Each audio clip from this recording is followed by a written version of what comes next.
Thank you. Earlier this week, I was talking to somebody who was saying to me, how are we going to grow this congregation after the transition we've been through? And I said, well, invite someone. 80% of people who come to a congregation for the first time have been invited by someone, or someone has suggested they came. And I was talking to somebody just before the service. That's why they're here today. Someone suggested they come for the first time. We printed up these business cards, which are out there on the credenza. We got some more in the fellowship hall. Just take one or two of these, stick them in your wallet. You never know. Serendipity may lead you to have a conversation with someone, and then you can not only tell them, check out Unity of Tampa, say, here's the address. And here's the prayer for protection on the back. So I encourage you to just think about that and invite someone. So, good morning. Have you ever ridden a bicycle? Of course, most of you have, yeah. Can you remember back to when you were learning how to ride a bicycle? Or have you observed someone learning to ride a bicycle? It's fascinating because someone pointed out to me that, when, of course, as a child, you learn how to crawl, then you learn how to stand up and walk. And what you discover, of course, is as you walk, if you lose your balance, you lean the other way, so that you can get your balance again. But on a bicycle, the opposite is true. So that's why it's so hard at first, because you're working with the information that you have so far in the world, and you're leaning away, and of course, it doesn't work very well on a bicycle. What you discover is you need to lean into that particular, so if you're leaning that way, you lean and steer into it, and that's when you become a master of bicycle riding. Look, Ma, no hands. And what I've discovered, especially with our theme of fearless living, is so much of being a spiritual being, having a human experience, is being willing to let go of some of those old lessons that worked in the past but don't work anymore. I'm going to have Duncan put up a slide. I know we're working with the theme of fearless living, and what I'm encouraging everybody to do is read the book Eye of the Storm by Gary Simmons. You'll see it's the letter I rather than E-Y-E. And the concept that we're going to be covering over these next 7 weeks, I'm setting an intention for. One is for each of us as individuals to start to recognize, we can become much more than we are right now as individuals by reading this book and looking at better and healthier ways to communicate. We can do this as a community, Unity of Tampa. And at the end of the 7 weeks, we're going to have a wonderful Saturday called Honoring Our Past, Creating Our Future. That'll be on Saturday, October 27th. I encourage you to come to that. I have seen this process heal so many congregations after they've gone through the kind of transition that Unity of Tampa has gone through. And of course, some of you have been around for some time knowing that we did this book here at Unity of Tampa about 10 years ago. At least I personally didn't, but you did. I was somewhere else. But and then, of course, if we can do that as individuals and as a community, like in the Daily Word, it mentions, our peace, our inner peace will begin to affect other people around us as a nation and as a world. So you may have some difficulty embracing some of the concepts we're talking about, but I'm just asking you to lean into it a little bit. Be willing to say, okay, this is something new, but by leaning into it, I maybe be able to discover myself at a much deeper level. We can have big conflicts, and we can have little conflicts. Sometimes those little conflicts can be pretty annoying. Let me tell you, a woman who was, as a young woman, she was dating a guy, and of course it got serious, and the day comes where you have to meet the parents. So they go over to his parents' house, have a wonderful dinner, and at the end, the mother-in-law-to-be comes out with a coconut cake. Now, she does not like coconut. But what does she say? Oh, what a delicious cake. And in the years to follow, she had coconut cake whenever she went over there. And yet, it seemed so simple at the time. She wanted to make a good impression, but it would have been healthier for her to say, I'm not a fan of coconut, but hey, this is a pretty good cake. How do you tell someone after a few years that, by the way, I lied when we first met?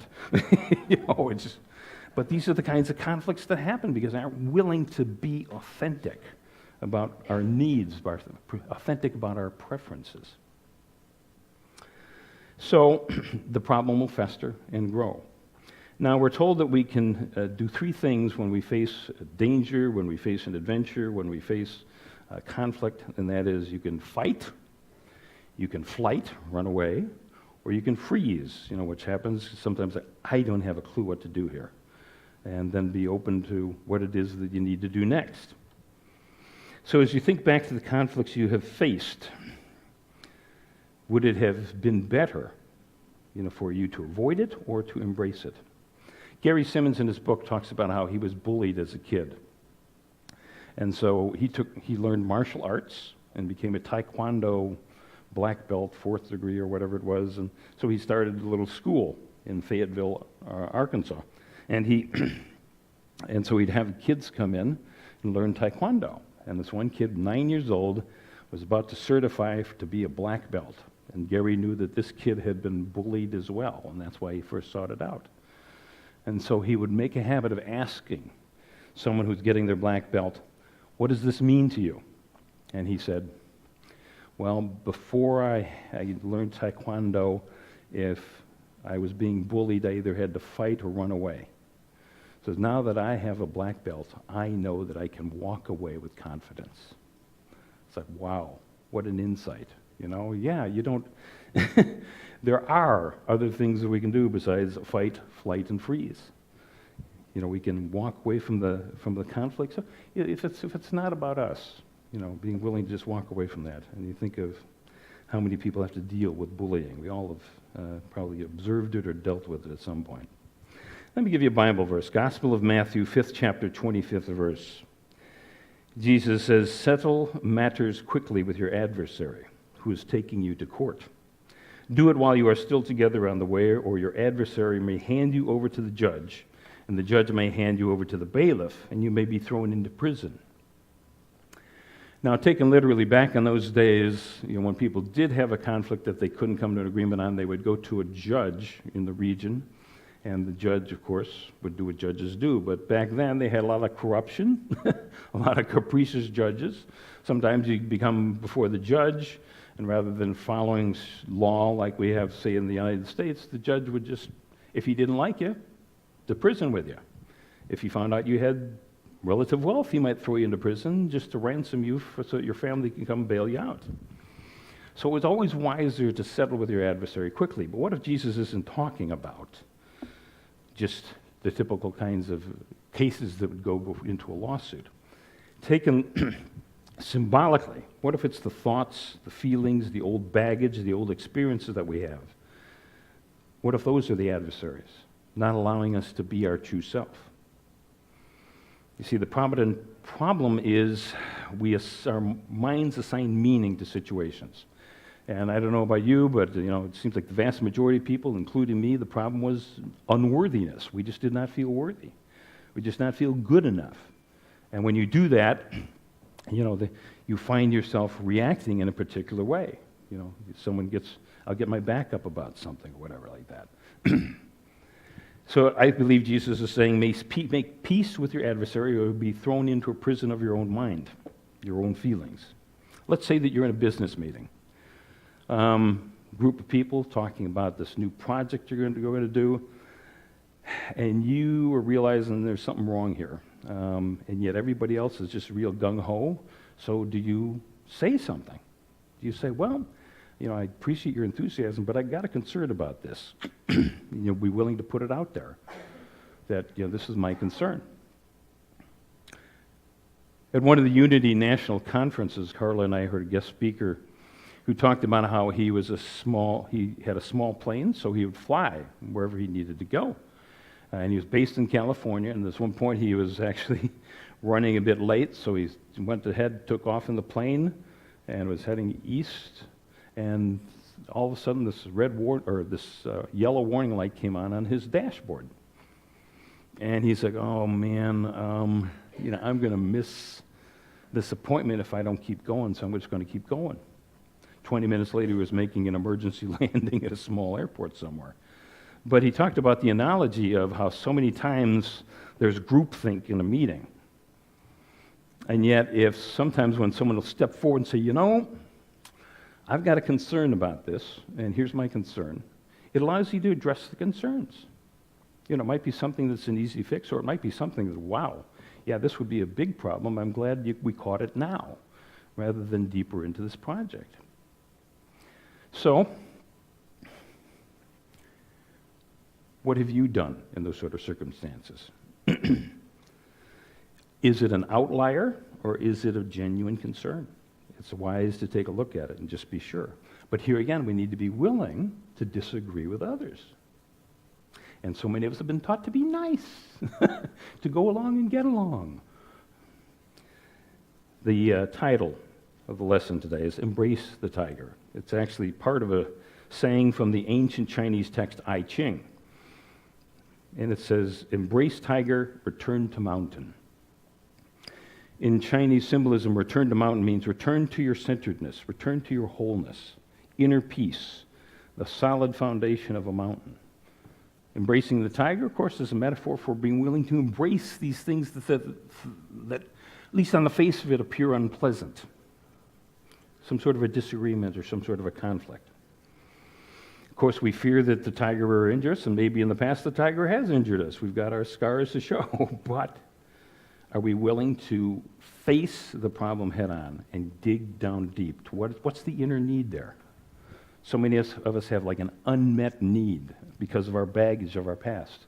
If we're feeling unworthy, we may be acting out because we want to, feel the worthiness, or we want to challenge the situation, thinking that someone's trying to put us down.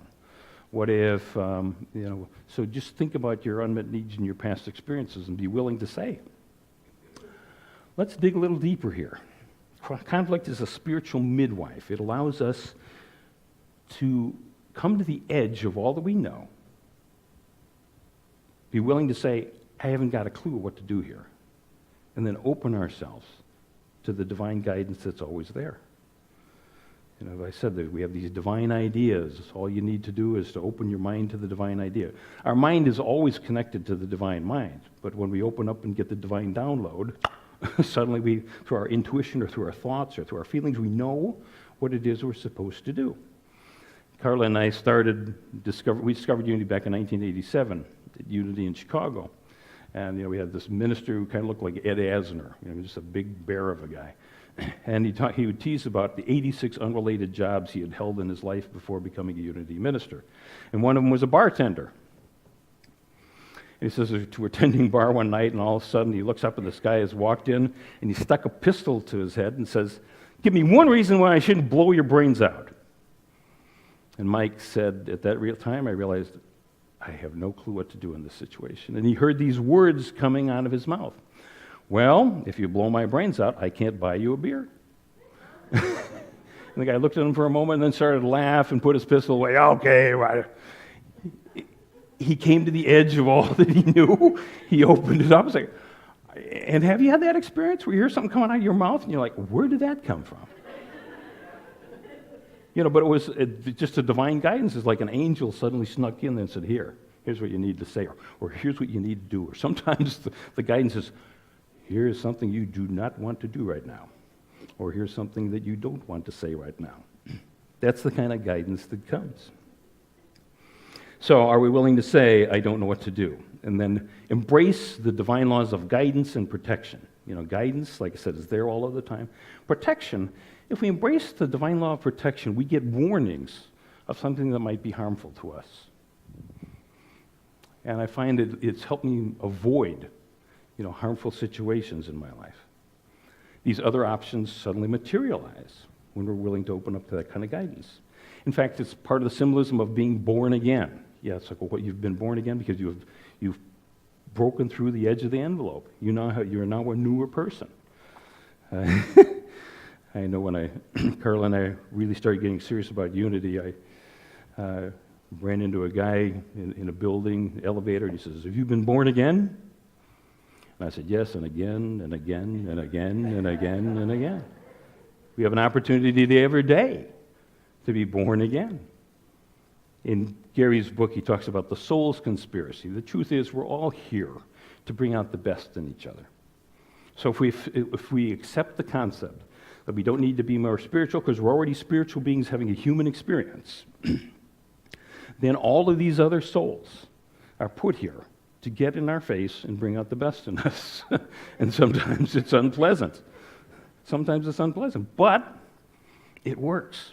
So he calls it the soul's conspiracy. And our souls come together. We create these various situations. And those of you who are here on August 26th, Carla did the little soul and the sun story about, ahead of time you kind of come to an agreement, okay, this is what we're going to learn in this lifetime. Let's come together and do it.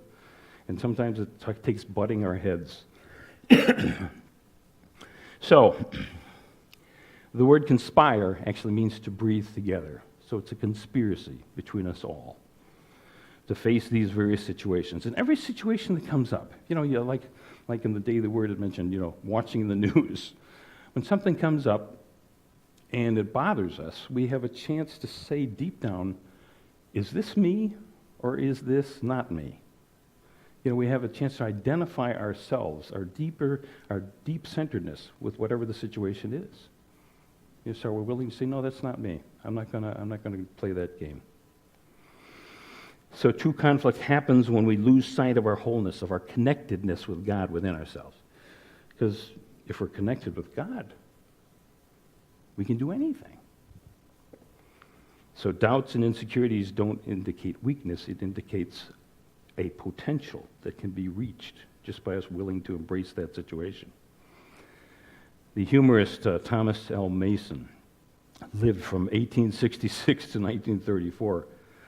And I love this quote. It's funny. It says, "Be yourself is about the worst advice you can give some people." Yeah, if a person's got a personality flaw or something like that, it might be wise to rein them in a little bit.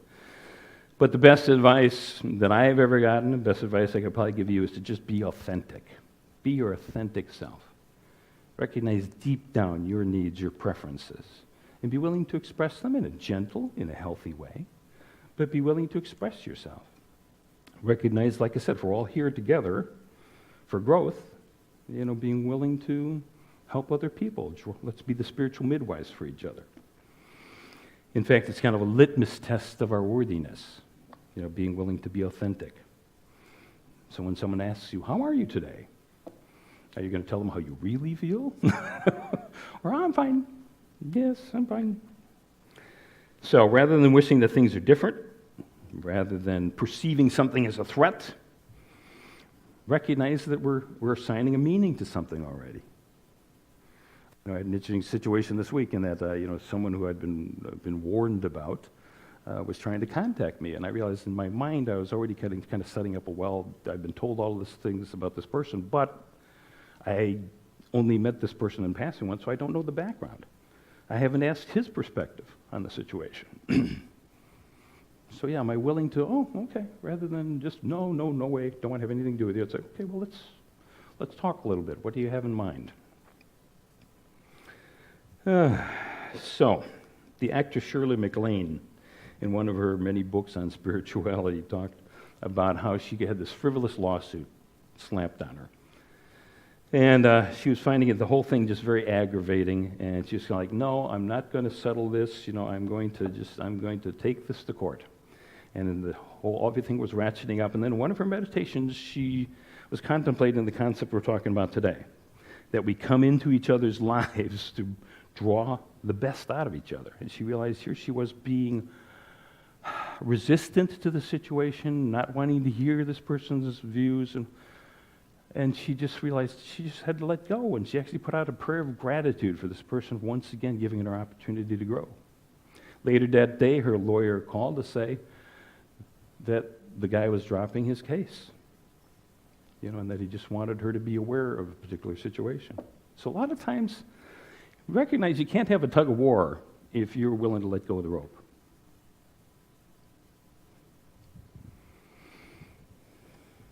So what I'm encouraging you to do is to read the book, The Eye of the Storm, Embracing Conflict, Creating Peace. You can also get this guide. I've got some copies out on the credenza, or if you want an electronic version, if you just shoot me an email. My email's on the back of the bulletin. I'll shoot you the electronic version of this. But we're walking through this 7 weeks. I've got a group, we're meeting here, book study group, at 7 o'clock on Wednesdays. Here at the church, we've got a group up in Carrollwood on Wednesday nights, and we've got a Thursday night group over in St. Pete. So even if you can't make one of those groups, I really encourage you to read this. And like I said, the study guide will help you ask some questions. Because I feel, like I said, if we all as individuals can become healthier, well, then we'll be a healthier congregation, a healthier city, a healthier nation, a healthier world. And it's going to prepare us for that seminar on October 27th, Saturday, October 27th, where we're going to honor our past and create our future here at Unity of Tampa. I have seen this process just transform congregations, especially ones that have gone through a transition of ministers like we have here. I'm going to have Duncan put up the weekly affirmation. This is printed in your bulletin. Encourage you to work with this week. It's I embrace conflict with ease, being open to each new opportunity to stretch and grow my spiritual awareness. So let's say that together. I embrace conflict with ease, being open to each new opportunity to stretch and grow my spiritual awareness. And I'll have Duncan put up this week's takeaways. So, takeaways from this week. Quick review. Embrace the tiger. Be willing to, if there's a disagreement, if there's a conflict, embrace it. And sometimes embracing it is as simple as someone who's in your face just saying, tell me more. Talk to me about this. Help me understand your perspective on this. That often just diffuses the energy when we're just open, to having that discussion. Number two, be willing to admit within yourself, I don't know what to do here. Because it's at that point, and like I said, if we open our minds to the divine mind and allow the download to happen through our intuition, through our feelings, through our thoughts, the next idea will come. So number three, accepting that guidance and that protection that's always there in the divine.